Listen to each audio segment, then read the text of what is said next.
post 100-mile race.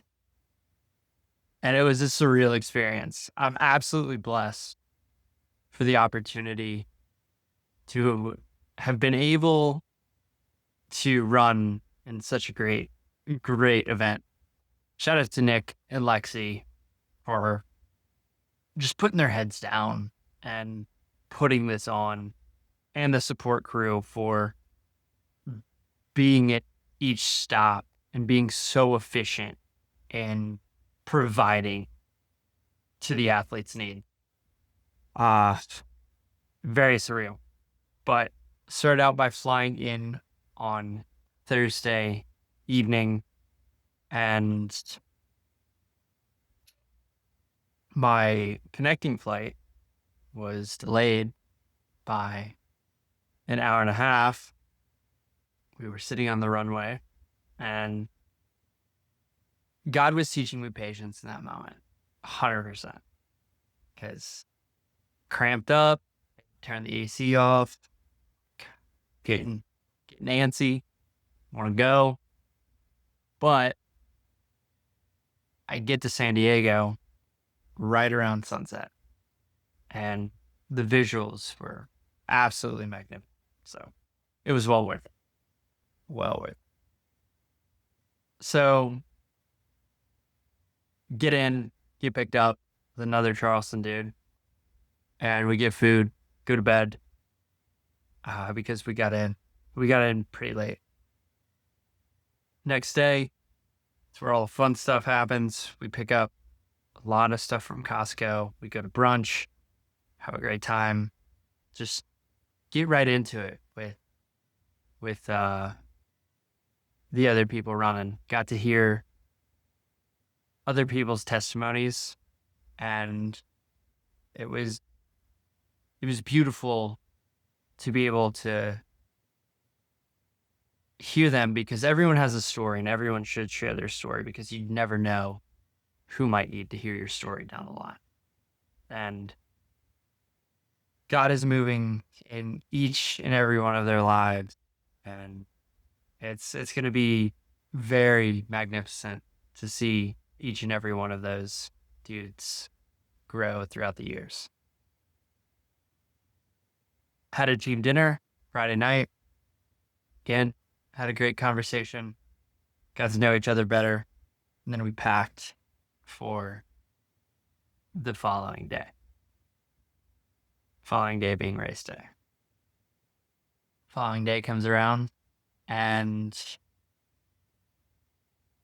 wake up, 5 a.m., body was still adjusted to East Coast time. Now my body's adjusted to West Coast time, as it's midnight 30 as I'm filming this. But I'm grateful, because where the B&B was, it was an hour inland, wine country, where you could see the hills. And if you do a 360 all around the property we were in, it's very open. So you could see the sunrise, then you could see the sunset. So 5 a.m. rolls around, getting ready for the sunrise. And again, absolutely beautiful, absolutely peaceful. No noises, no nothing.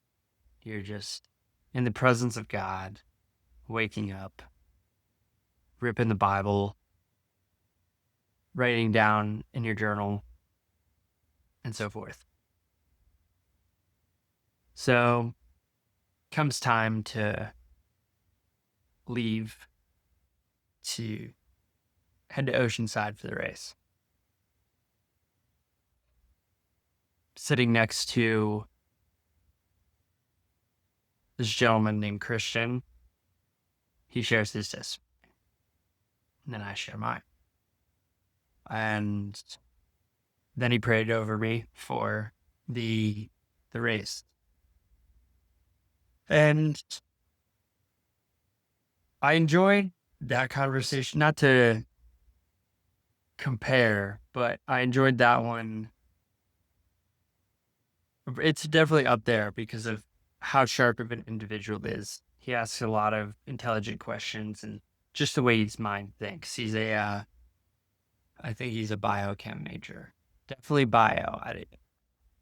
Not sure if it's chem, but um, no, I enjoyed the conversation. My mind's still I put it everywhere. Trouble thinking. My body's beat. I'm tired and adjusting, but it's a privilege. I'm so grateful for stuff like this. Been a wild couple of months. New York in May, the full month. Mission trip in June. Cali, end of July. And before Cali, got to serve on a church trip, motion conference in Birmingham, Alabama. So it's just one thing after the next. It's awesome. I love it. I love motion. Not motion conference too, but just moving around a bunch, you know? So the race, back to the story. The race, we get to the location. We're circled up. There's people at the pier evangelizing. Hold up signs, Jesus Christ is Lord. We got a cool picture. It looks like an album cover with all of us huddled up.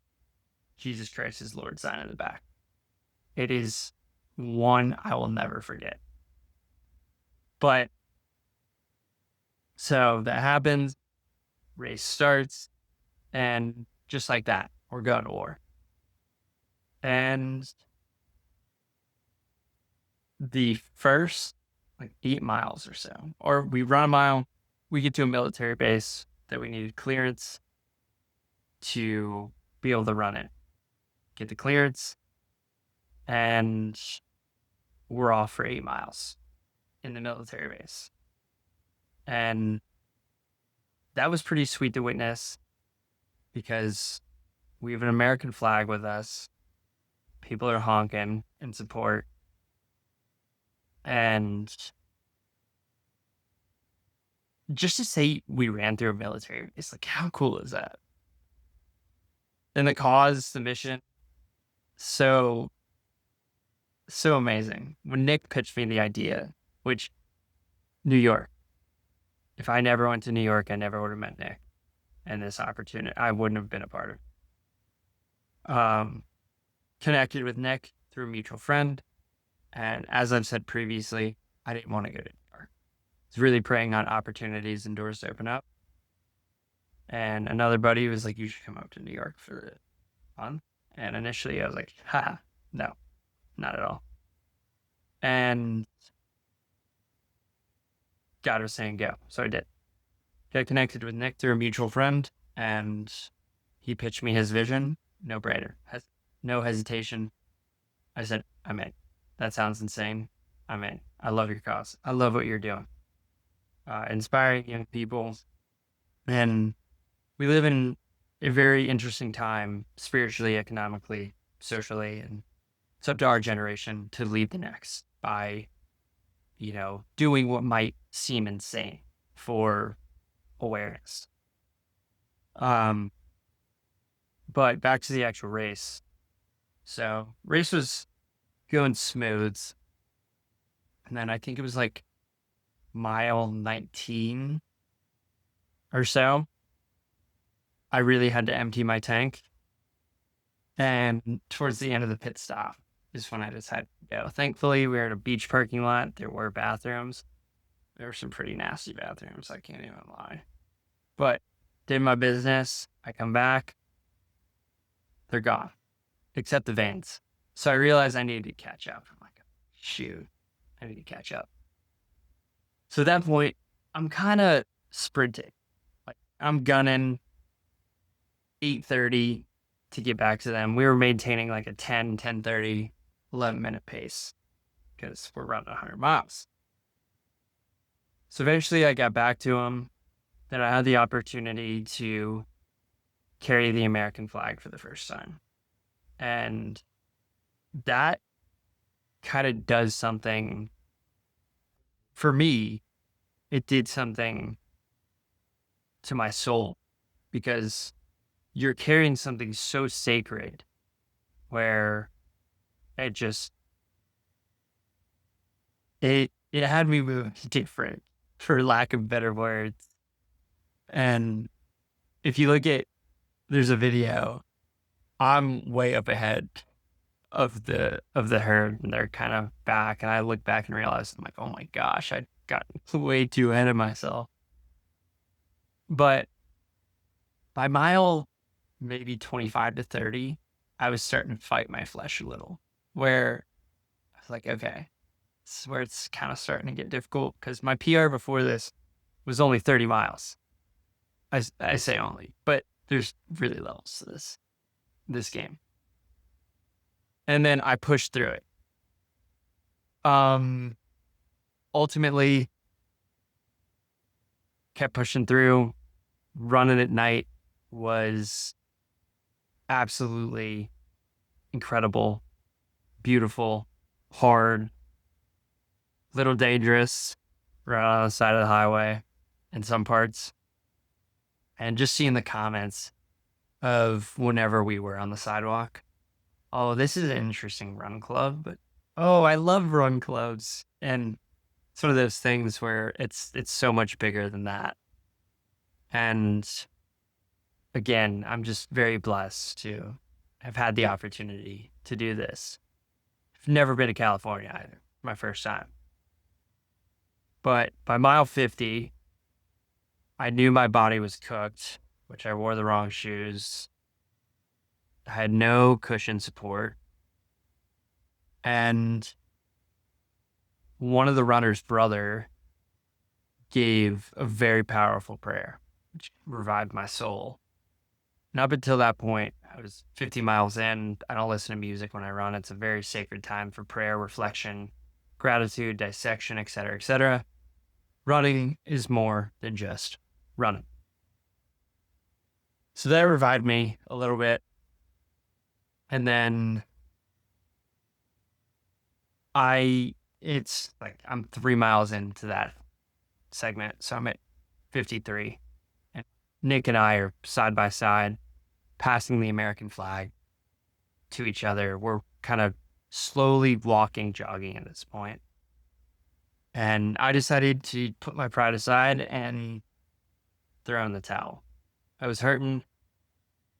There's no way I was going to keep up with the group for the rest of the race. So I threw in the towel at 56 miles, which is respectable, but there's that side of me that's like, what if?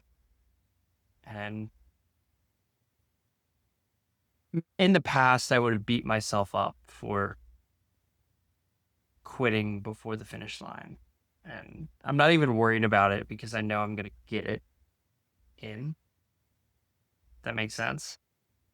But for the longest time, I was only an athlete. When I was playing football and football was stripped away from me, I was lost. I was only an athlete. But ever since I dedicated my life to Christ,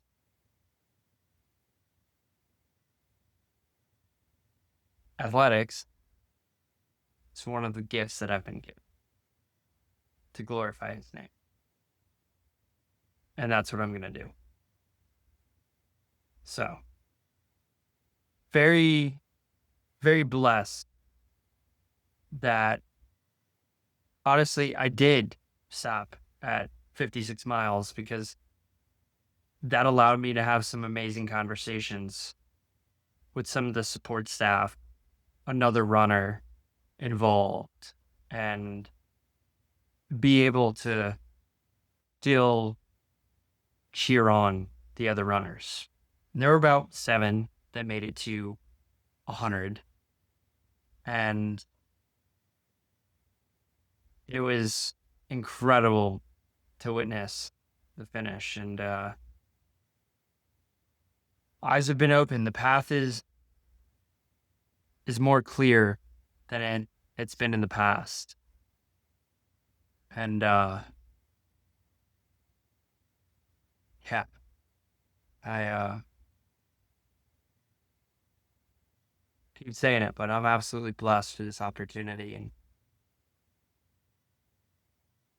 the people is the mission and the people are what made it memorable. Not even the fact that I PR'd. I'm like, that's just is what it is. And lastly, this is how I'm going to close out. My childhood best friend, Marco, you dirty dog. You know me better than anybody. You know I'm competitive. You know how to get under my skin. Tier 1 rage bait. He goes, you're going to have, I told him, like, I threw in the towel at 56. You're going to have beef with Heinz 57 ketchup now. I said, are you kidding me? Go to the grocery store today. I'm looking at ketchup. I'm pissed off looking at bottles of ketchup. So you know what I did?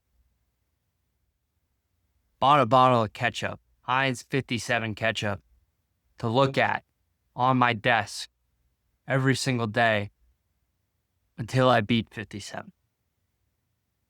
Then I'm probably going to pour it all out when I finish it. I don't know yet.